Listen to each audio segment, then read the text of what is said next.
Hey folks, and welcome back. Do I look a little overdressed for this? I'm gonna be honest, I feel like I kind of am. Although, I don't quite have any Easter Bunny ears on or whatever, because hey, we're looking at the new spring banner. This I'm actually going into completely unspoiled. And, I mean, we've all had a couple ideas of what it could be. I'm just hoping my ideas are at least a little right. I don't know. At least with Easter, specifically for me, as an Easter child, I feel like I at least have a little bit of a connection to here, albeit I haven't had a really good banner to really hone that in and really flaunt myself over, but I don't think this banner is going to really do it for me, at least in that regard, but you never know. I don't know. All right, let's get into it. It'll actually play. Hello? There we go. I don't know why it wouldn't just play itself, but okay. Like Bunny's hopping into spring.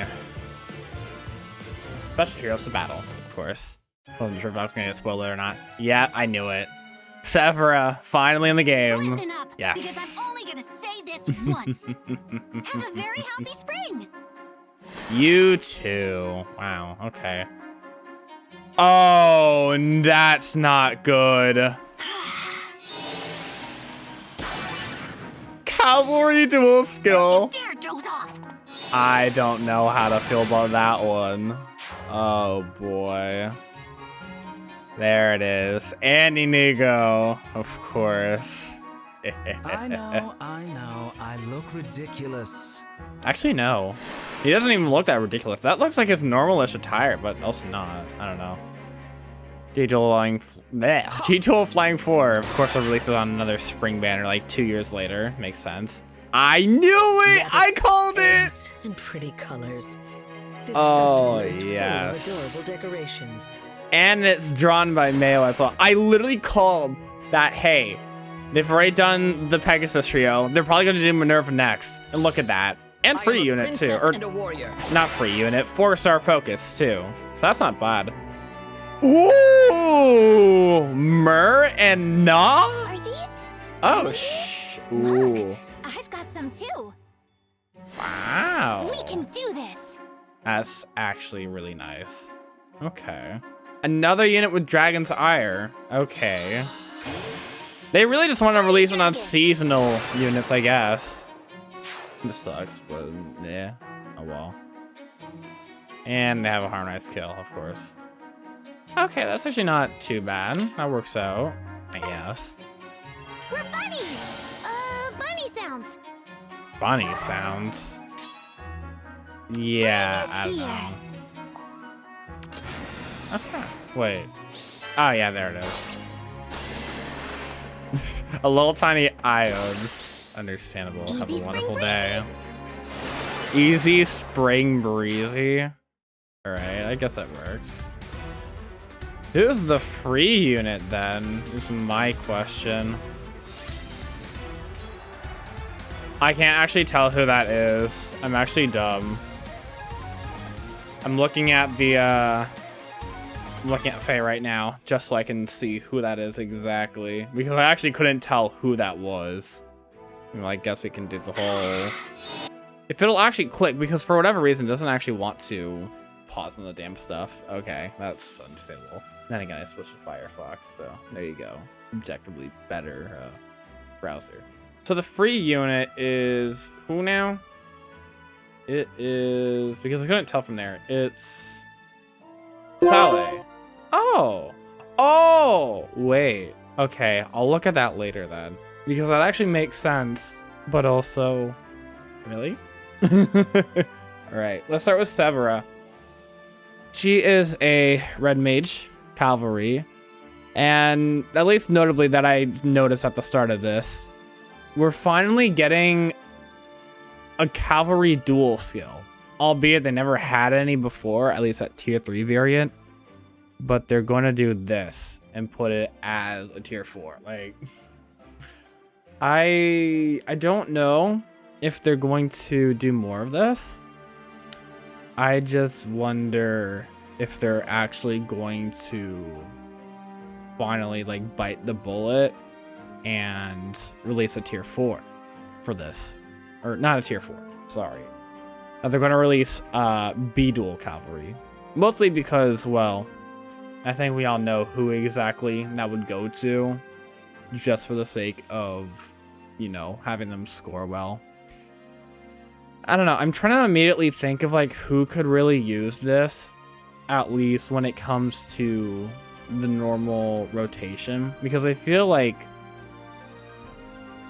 the best person that would want that sort of thing would be like one of the legendary units. So at that rate, I feel like, well, I don't know, because I feel like Ellie would make sense, but at the same time, he doesn't really get there. Harid technically fills that role, but at the same time, you're basically getting rid of his distant counter, and that feels kind of counterintuitive at the same time, if that makes any sense. I don't know, I feel like that's just kind of a byproduct of what has to happen then. But I don't know. Overall, I'm not really too sure how to feel about there being a cavalry dual skill. Mostly because I just don't see this really working out. I think if this might do anything... Actually, I don't know. I really couldn't say what I think this could entail. I mean, maybe you might see some people running regular Ellie would in Arena, I guess. Definitely not anything top tier. I feel like overall, these aren't really going to do too much. It'll at least help for people who just want to get their foot in the door, at least when it comes to Arena.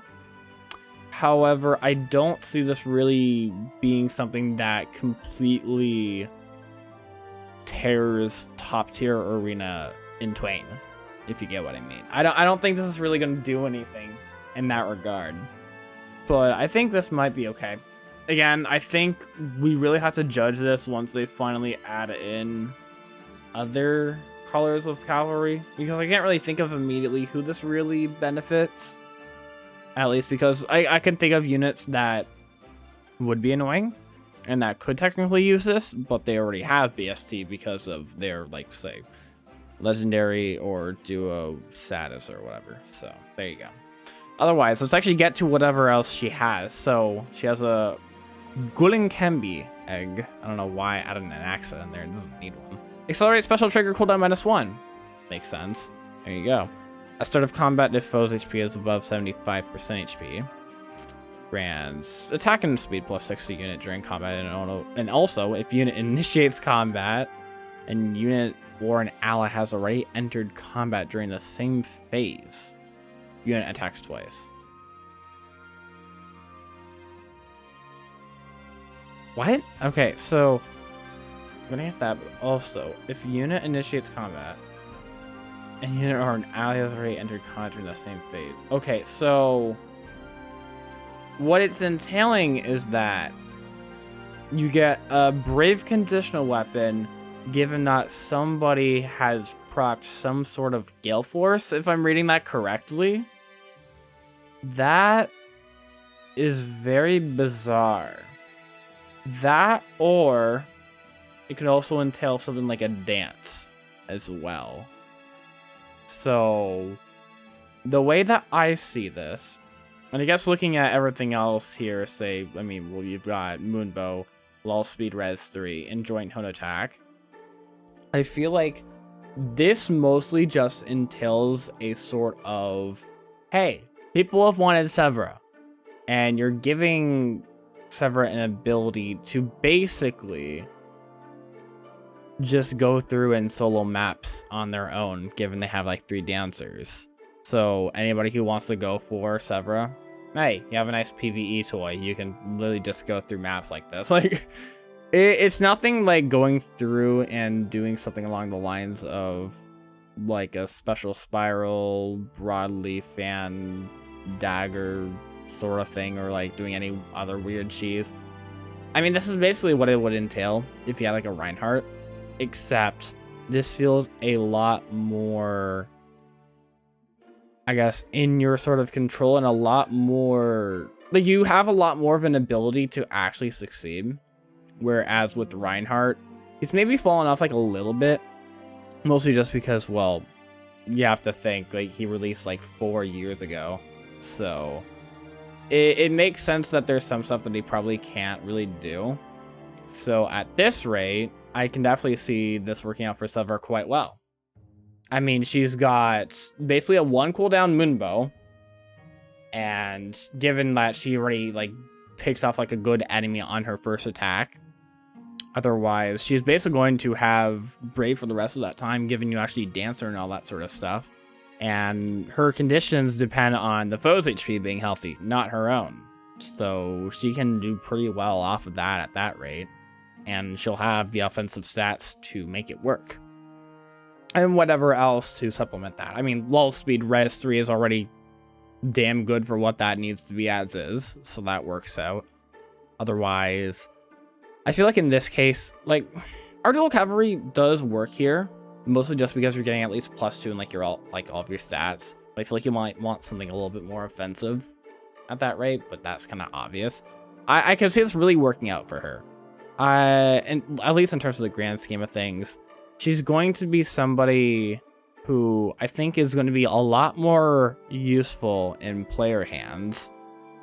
But I think because of the fact that if somebody on your team gets danced, or like if they fight, mostly I think this really entails like Gale Force at that rate. If you have somebody using like a Gale Force strat in that regard, you just have her using a Brave effect the entire time, which is actually really nice. And I wonder if you can set that up properly to work out in Aether Raid, specifically defense. I think there's definitely some strategies that you could possibly pull off to make this work. But I don't know. I feel like the best thing to really entail here is going for, like, if they've already entered combat. So that means they had to have fought and proc Gale Force. Or at least, well, they would have to get dance after going into combat. So it's not like you can do something along with 7th defense slot or like any strats using that, just because like you can dance them technically and all that. That's not really how that works. But if you get somebody in combat, it's, well, there you go. It's just, I can definitely see that there's something that can be cooked up here, and I'm honestly just curious to see what that will show for when this goes into player hands. So I guess at that rate, we'll see. Next up, we have Anigo finally getting his second seasonal alts, but this time he's actually a green archer, but he's also flying at that regard. And he has G dual flying 4. I'll be honest, I feel like, because it's weird, last year, for when they gave us the free seasonal unit that we could get, I ended up pulling, I think, at least I'm trying to remember. It might have been like a summer thing, I don't remember. But it was one of the things where you could get a free seasonal unit just because anniversary or like just a special event. I got myself a Spring Veronica.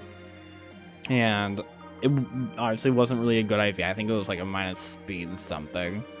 But my issue was that I would have wanted to fodder her off for G-Dual Flying 3. Except that I didn't have anybody who really wanted it. And I feel like that's still somewhat the case. I feel like this only really, because I don't know, you're not really running many flying units in Arena as is. I mean, this is also coming from somebody who literally runs a clear with B dual flying 3 just to supplement, but it's not me being optimal.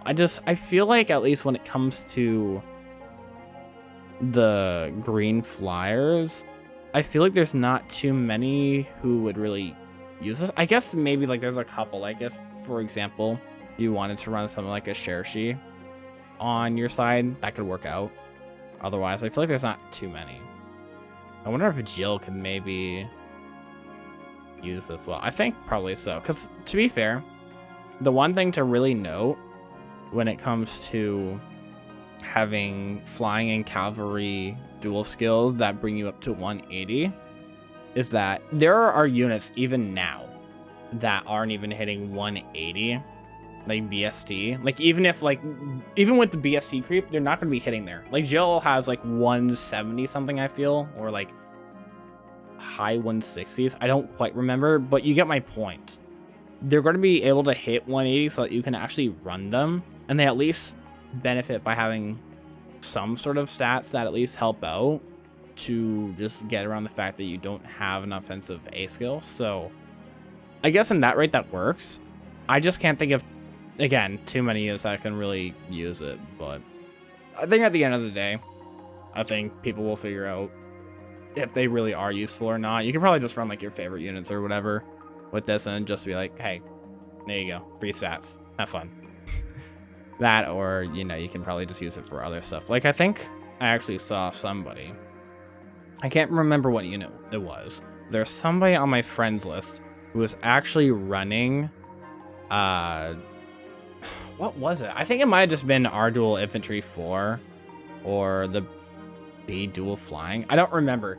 It was one of the it was one of the new tier 4s. They were running this in their case for Pawns of Loki. So you can already assume what that's going there. I mean, you get the plus 5 HP, but then you also have plus 2 at all stats. So I'm just like, okay, there you go. Otherwise, what else does he have? He has Springy Bow Plus, effective against flying foes, obviously. At start of combat, if foes' HP is above 75% HP.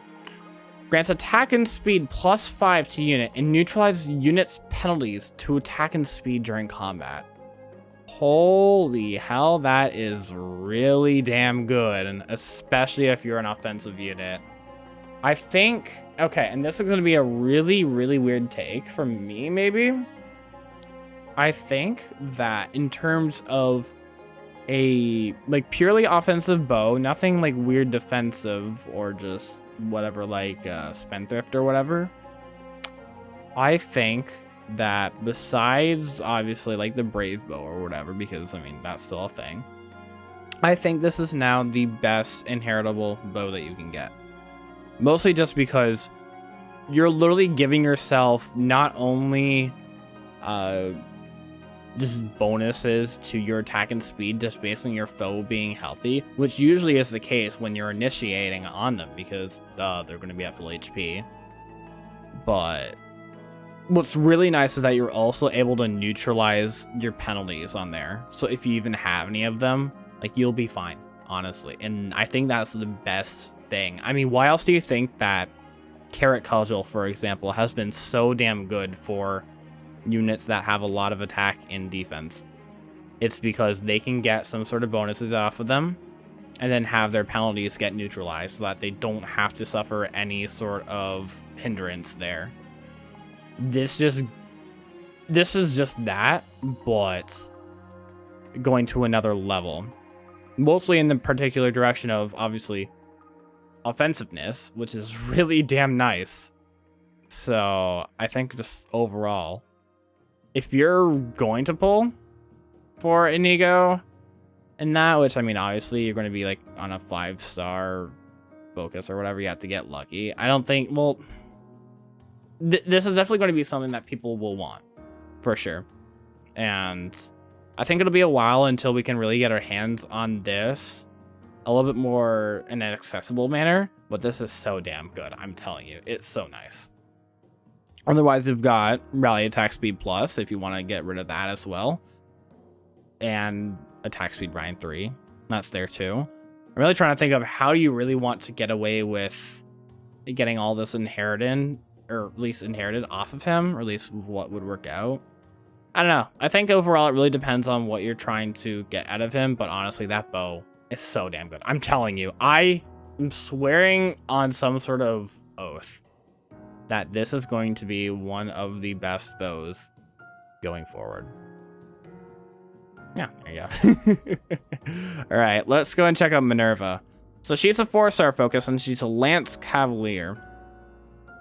She's basically got the same thing as Anigo, but it's at a Lance. And for the fact that she's also a 4-star focus unit, that is really, really good. Like, basically take what I said about Springy Bow and put it onto the Lance, and there you go. There's going to be a good amount of units, I think, that are going to be running this just perma. Even maybe some units that have perfs, I think they might run this, especially if this is very accessible, like the way that it is. Somebody who I think is actually going to really use this, and I just thought about it, Winter Hilda. I think that's going to be really nice, mostly due to the fact that not only do you have really nice attack and speed, and you're going to get that basically, you're basically keeping yourself from getting penalized, which is really nice in Aether Raids. I think what this will do at that rate is that you're going to see Winter Hilda with a save skill and this inheritable lance on her to just make sure that she stays alive and does what she needs to do, while also making sure that, hey, her offenses are really solid and you're probably not going to be able to do too much unless you want to lower down your HP or whatever. It's going to be kind of like if you want to eat a bolt tower, have fun, but I don't really see what you get out of doing that. So I don't know. I think this can really work really, really well on certain units, and I'm very keen on seeing where they'll go with this. Like, that's just one example that I was able to give, but otherwise it's like, I don't know. I'm just not entirely too sure on everything, at least all that's going to do. But again, I think I've said what I've needed to say about this stuff. It's really, really good. And we're going to see it a lot more. Otherwise, what else are you getting out of the box from Minerva? Well, you've got attack defense solo 3. That's probably the best caveat here, mostly because that's usually something that you have to get using like a 5-star fodder or whatever, or you have to do like limited ephemera. Because I actually didn't get the Hot Springs Ryoma because I didn't do Ponzaloki at the time. So I didn't get that attack defense solo 3, but I've had a bunch around. Like, I've gotten rid of like 3 or 4 Edelgards maybe just for the sake of getting that on somebody. It's not a bad skill. I really like having this here on a 4-star focus. I just wish that this was in the normal pool, at least a little bit easier, because it's not like the best solo skill. And I feel like at some point they need to really put those skills in the 3 to 4 pool, and I think this is one that definitely is deserving of such. Maybe that's just me, I'm not too sure, but I'm glad that it's on here. And I don't think it'll be the 5-star well, actually no, it definitely will be the 5-star skill. I wish it wasn't, but when you're competing against odd attack wave, like, you can probably see who's the 4 and who's the 5, so it's like, there you go. Otherwise, you've got bonfire, so there you go. I feel like because I know you're definitely not going to be able to get attack defense solo 3 and springy lance at the same time unless you have somebody that could get it off for you. I don't know. It's kind of weird, but I think overall the best thing about this banner right now so far that I've at least seen are just these inheritables. They're damn good. But then again, that's probably going to change because we've now got Harmonic MYRRH, and nah, I definitely didn't expect that. And we've got a colorless flying dragon. There you go. That's finally happened. We've got another one since, I'm pretty sure it's literally just been Legendary Grima. I literally think it's just been her. And that's it. Like, we've had a couple other colorless dragons, obviously. But when it comes to flying, as far as I remember, it's just been Grima. So having this now, oh, there you go. Let's see what their skills at least entail overall. So we've got a Lilac Jade Breath. Okay, so this gives slaying. If foe initiates combat or foe's HP is at 100 HP at the start of combat, you get +5 to all stats during combat. Okay. And reduce effects from attacks during... Wait. Reduce damage from attacks during combat by 40%. Oh, wait. This is just in general. Okay. Huh. They literally just get an overall, like, there isn't even a stat that it's tied to. This is just straight up 40% damage reduction. Wow. That is very, very interesting. Huh. I think the real thing to entail here is that it's at least tied to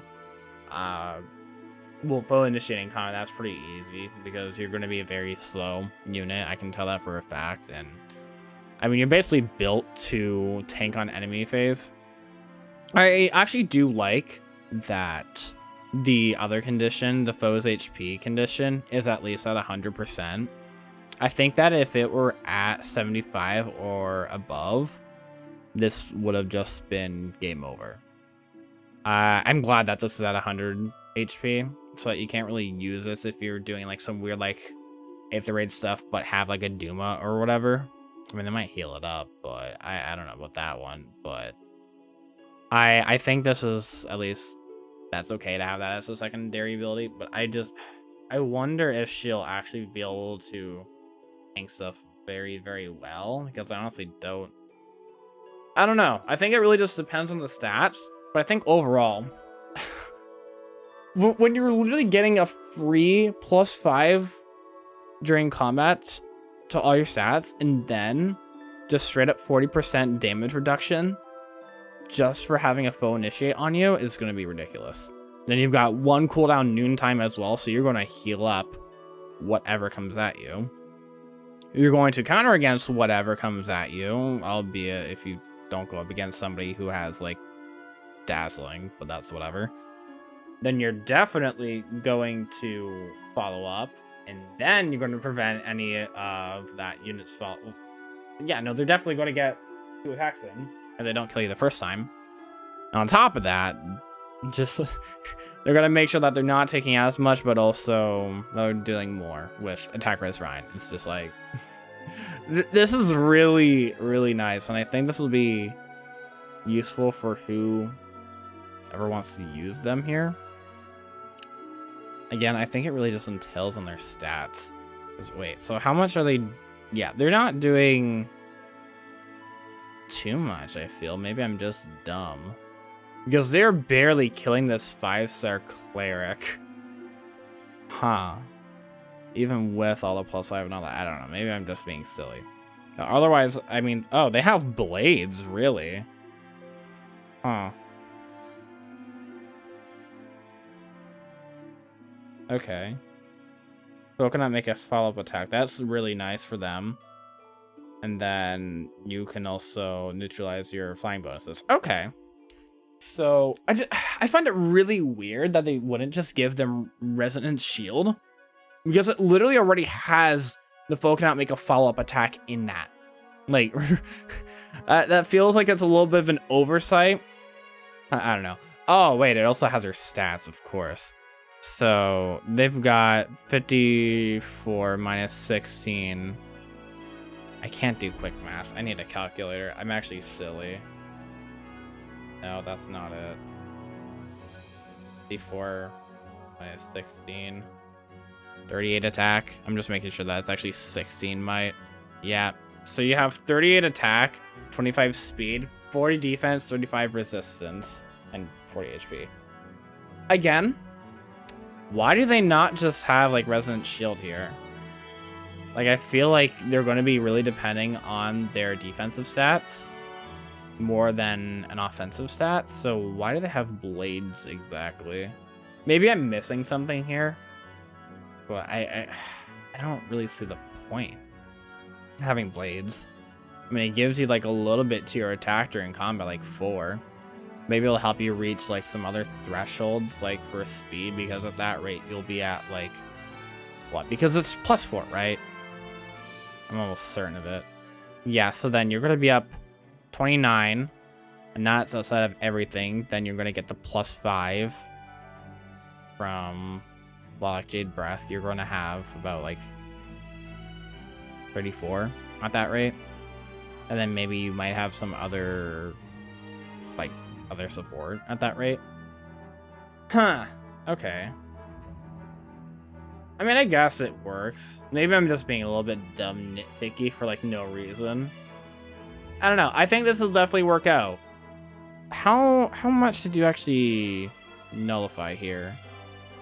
So you went down, like you only took 7 from the AoE. How much damage do you actually take here? Okay, yeah, so yeah, that's straight up for you. Yeah, there you go. Okay. Yeah, there you go. Okay. And then, obviously, lastly, Sale, which I find really weird. I didn't really think this looked like Sale, I'm gonna be honest. Maybe I'm just silly. I don't know. It's been a while since I've looked at Sacred Stones and all that, but I don't know. It didn't seem like him at first. But that's just me. But given the fact that he has an axe, goes to show that we're gonna have that for free. Like the same thing that you can get on Minerva and Anigo, but for an axe unit. That's actually not bad. I think, and this is gonna be me leaking a little something, but I heard that a little birdie, I don't know who exactly, has a +10 dual that might really like to use that once in a while. I don't know, but I don't know, we'll see. I think overall this is a pretty solid banner, at least for what sort of stuff is on here.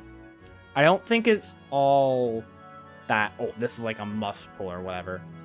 I think that this is okay to skip on easily. I mean, I'm definitely going to have to skip because I don't have orbs that I want to spend because I have to pull for Delphia later this month at that rate.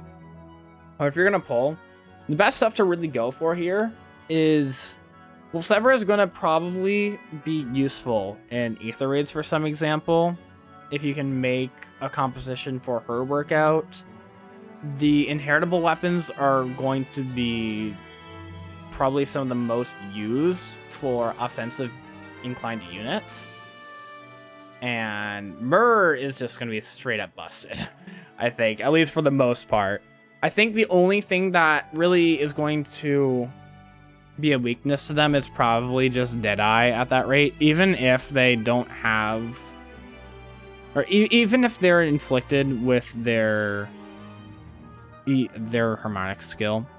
I'm pretty sure you'll just kill right through it, just because, you know, Deadeye literally blocks damage reduction and it doubles it, so you should be fine. But I don't know. I mean, that's probably why it's on the new ephemera, or not ephemera, the new divine codes path. So they just wanted to prepare you for that. Okay. Understandable. Okay. Well, this is now, whew, okay, we're running over 30 minutes, so just gotta wrap this one up. If you liked the video, feel free to like, comment, and subscribe. Let me know if you're actually going to pull in this banner and what you think of the banner overall. And yeah, I think that's pretty much it for me, at least. So my name's been Valentia, and thanks for watching, everybody. I really do appreciate you guys, and thanks for stopping by. Bye-bye.